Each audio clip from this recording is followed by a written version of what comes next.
Your flagpole exceeds regulations by 3 feet, the HOA president announced to the crowd at the meeting, and Mr. Thompson here owes $3,000 in fines.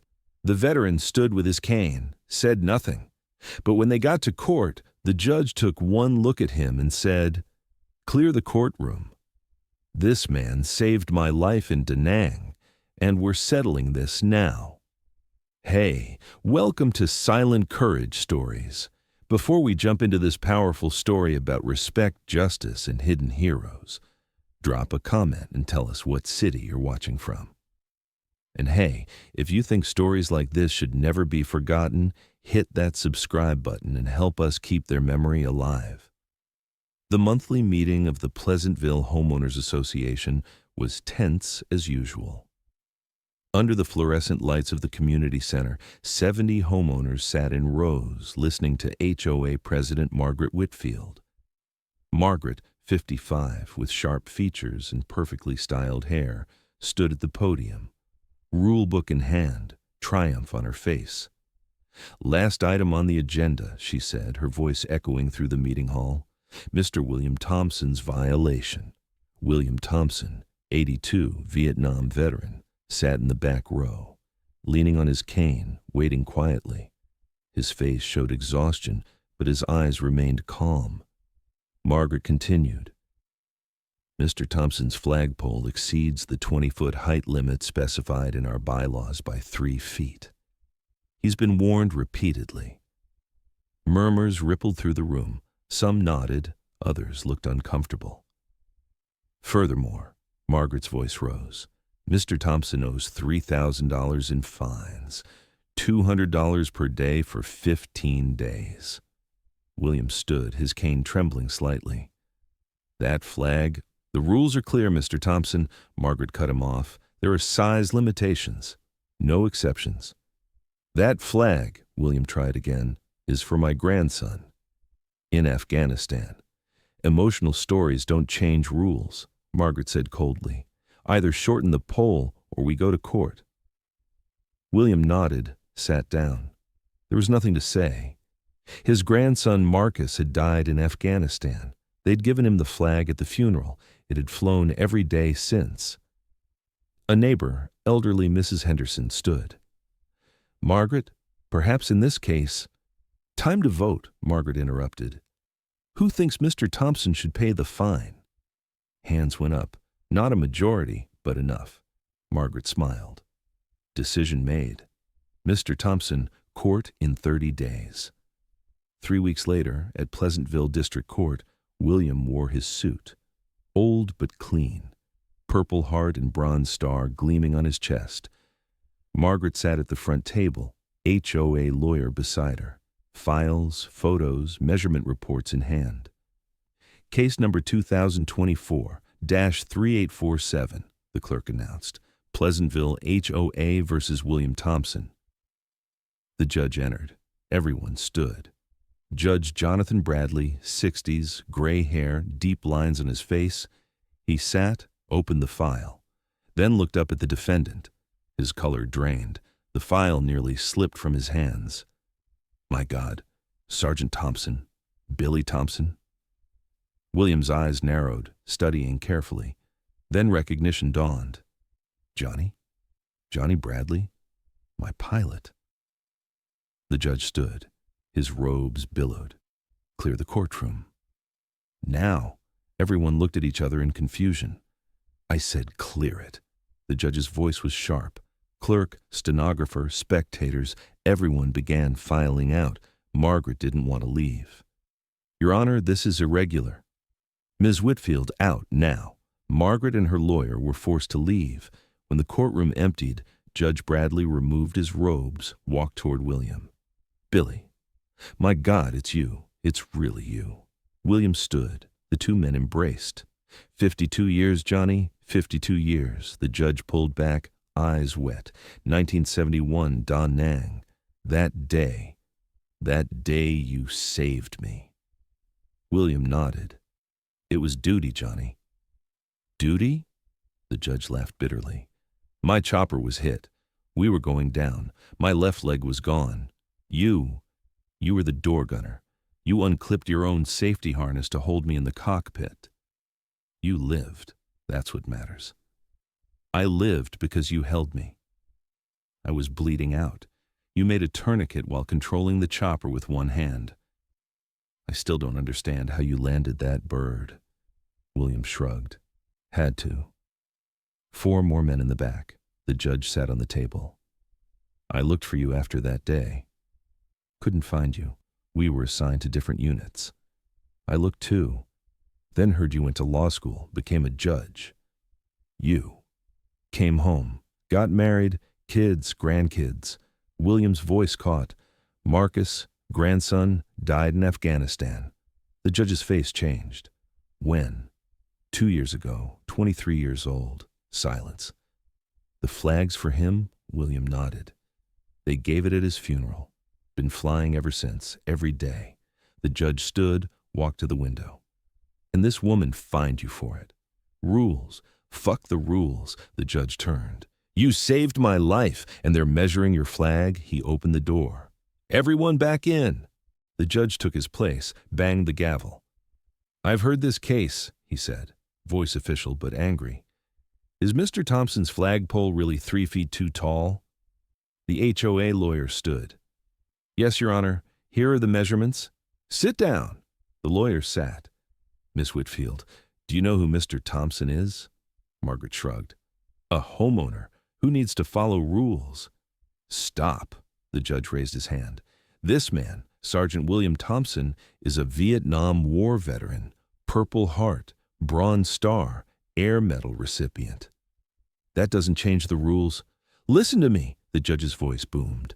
In 1971, my helicopter was shot down. We were crashing. My left leg was gone. This man, Mr. Thompson, saved me from death, risking his own life. The courtroom was silent. And you, the judge looked at Margaret, are fining this man for flying a flag for his grandson? Margaret stammered. The rules. His grandson, Marcus Thompson, Sergeant Marcus Thompson, died for this country in Afghanistan, and you're measuring the flag's height? The judge stood. My ruling, all fines canceled. Furthermore, Pleasantville HOA owes Mr. Thompson a written apology. But, Your Honor, I'm continuing. A new rule will be added to HOA bylaws. Veterans' right to display flags cannot be restricted, no size, shape, or time limitations. Margaret's face was crimson. You can't do this. I can, and I did. Furthermore, Ms. Whitfield, if you harass Mr. Thompson again, I'll charge you with harassment. He banged the gavel. Case closed. As the courtroom emptied, the judge stopped William. Billy, wait. When they were alone, the judge pulled out a photograph from his pocket. Faded, old, young soldiers in front of a helicopter. Always carried it, he said. Photo of the man who saved me. William looked at the photo. Himself, Johnny, the other crew. We were young and stupid, but alive. The 2 men embraced again. Let your flag fly forever, Billy. It'll fly for Marcus. When they walked out, the courthouse corridor was packed. Veterans, TV crews, reporters. Someone asked, Mr. Thompson, how do you feel? William stopped. Justice was served. But that's not what matters. What matters is I can fly the flag for my grandson. Margaret Whitfield stood in a corner, talking with her lawyer. William approached her. Miss Whitfield. Margaret turned, face angry. What do you want? I feel sorry for you, William said. You're so busy with rules and regulations, you can't see what you're missing. What am I missing? Humanity. Respect. Understanding that a flag isn't just fabric. Margaret didn't answer. William continued. That flag is my grandson. When I wake up, I see him. I talk to him. Good morning, Marcus, I say. You can't understand that. Margaret's eyes filled, unexpected. My son was a soldier too, she whispered. Iraq, 2003. William waited. He came back but changed. PTSD, then suicide. Silence. Do you have his flag? William asked. Margaret nodded. At home, in the closet, Can't bear to look at it. Fly it, William said. Fly it high. Fly it proud. Let it wave. Margaret was crying now. William offered her a handkerchief. As veterans' families, we must honor our losses, not rules. Memories matter. After that day, things changed at Pleasantville HOA. Margaret resigned. Her replacement was Tom Richards, himself a Gulf War veteran. His first act, unlimited flag display rights for all veterans. William's flag still flies, 23 feet high. Neighbors don't complain anymore. Instead, every November 11th, Veterans Day, everyone flies their own flag. Margaret Whitfield, she flies her son's flag too, in front of her house on the tallest pole. Sometimes she has coffee with William. They talk about their losses.